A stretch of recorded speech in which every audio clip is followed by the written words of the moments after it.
Okay, in key skill 5, we already know from our proof that the radius and the tangent are going to meet at a 90-degree angle. So the radius has to be perpendicular to the tangent. I'm going to draw a rough sketch so you can visualize this. The center of this circle needs to be at 2 and at -3. And it has to have a radius of 5. So we can think 1, 2, 3, 4, 5. Okay, and we can write the name. So that's x minus 2 squared plus y plus 3 squared equals 25. Now the 0.51 is going to be here. So it's going to be 1, 2, 3, 4, 5, 1. So that's the point here that we're talking about. And we've been asked to find the equation of this line, which is the tangent. I need to follow my own advice and pencil in the center. We know that these two lines need to be perpendicular. So we can use that to help us. And we're going to find the equation of the line, and the tangent is just a line like any other line. We need the gradient and we need a point. Now we have a point on the line, we have 5, 1, but what we don't have is the gradient. So what we do is we find the perpendicular gradient by using the formula y2 minus y1 over x2 minus x1. Again, this topic is really heavily linked to the line. So if you need a recap on gradient, go back there. So we can do 1 take away -3 and 5 take away 2. So y2, so you would have your point set up like this. x1, y1, x2, y2. So 1 take away -3, 5 take away 2. So that would give you a gradient of 1 plus 3 would be 4, and 5 minus 2, which would be 3. That would mean the perpendicular gradient, flip it upside down, change the sign, would be -3/4. Once you've got the gradient is -3/4, it's pretty simple because you know your equation of the line is going to be y minus y1 equals mx minus x1, which means y minus 1 equals -3/4, which again we got from taking the perpendicular gradient, x minus 5. And you just need to multiply that out. So that would give you 4y minus 4 equals -3x plus 15, and bring everything to one side.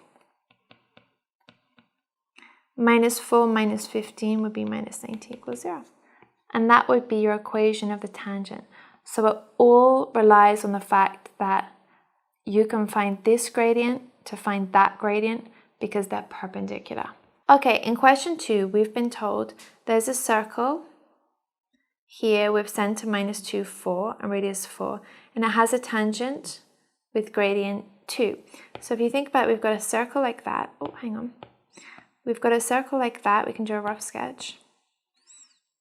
We can pencil in the center, which is -2, 4, and we know that the tangent has a gradient of 2.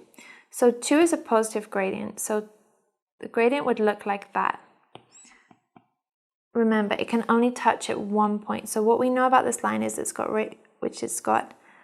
gradient 2. Okay, at the point tx, y. So tx, y is where the tangent has touched the circle. Now we've been asked to find the equation of the line that passes through the center of the circle and passes through this point. So we've been asked to find this line. Passes through the center and through this one. Now, we can see that this would be actually a radius, right? Because it's starting at the center and it's going to the circumference and it's passing through the point on the circumference where the tangent intersects with a circle. So from the center to the circumference is always a radius.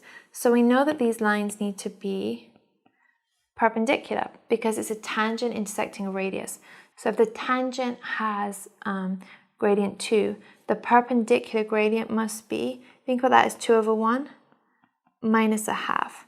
And we can find the equation of the line using the center as the point that we know on the line. So we can do y minus 4 equals minus a half x plus 2. Take the 2 to the other side.